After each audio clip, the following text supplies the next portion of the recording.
Nous, on est appelé directement, on part comme des dingues. Du coup, le mec a pris la fuite. On dit, mais qu'est-ce qui se passe quoi? J'arrive, le mec est au sol, une mare de sang. Nous, qu'est-ce qu'on fait? On commence le massage cardiaque. On n'est pas médecin. On ne peut pas dire en fait si la personne est morte. Donc, on commence à masser. Ensuite, il y a le médecin régulateur du SAMU qui arrive et il nous dit, OK, la personne est morte. Donc, on comprend vite. On l'avait compris dès le départ. Et là, on se dit, mais où on va, quoi? On interroge un peu les clients. Ouais, pour 5 minutes, en fait, le mec a pété un plomb. Parce qu'il lui a laissé 5 minutes pour faire la pizza, quoi. Et tu es le pizzaiolo. Ouais. C'est incroyable.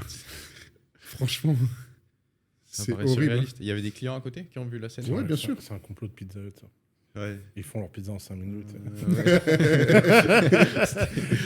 mec Ça a était mal vénère. Il était payé par Pizza Hut. Oh, putain. Non, mais ouais, t'as dû voir des sacrés trucs là-bas aussi. C'est vrai que nous, de l'extérieur, on se rend pas compte que ça peut être aussi violent, en fait. Même en France, il y a des quartiers dans lesquels t'as des gens qui se font buter pour une pizza qui prend Ouais, trop de c'est temps, quoi. hallucinant. Et je me rappelle, après, je suis parti dans le 95, sur un peu plus de 18 communes. On était chargé en fait d'assister les policiers municipaux qui étaient en difficulté. On était un groupe en fait d'intervention.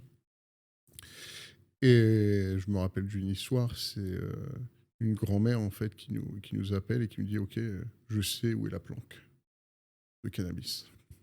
Nous hyper contents, on dit OK, super, on va mettre un stratagème en place.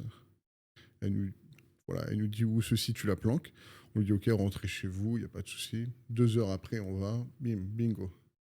On tombe sur la planque, on prend tout ça, on appelle l'officier de police judiciaire, on lui donne la marchandise, tout se passe bien. 1 heure après, on a un appel du centre de supervision urbain qui nous appelle et il dit ouais, est-ce que vous pouvez intervenir? La grand-mère a un problème. Qui nous a contactés. Ok, donc on arrive sur place et là, elle est là, assise par terre. Je me rappelle sur le trottoir, caresse la tête de son chien mais sans le corps.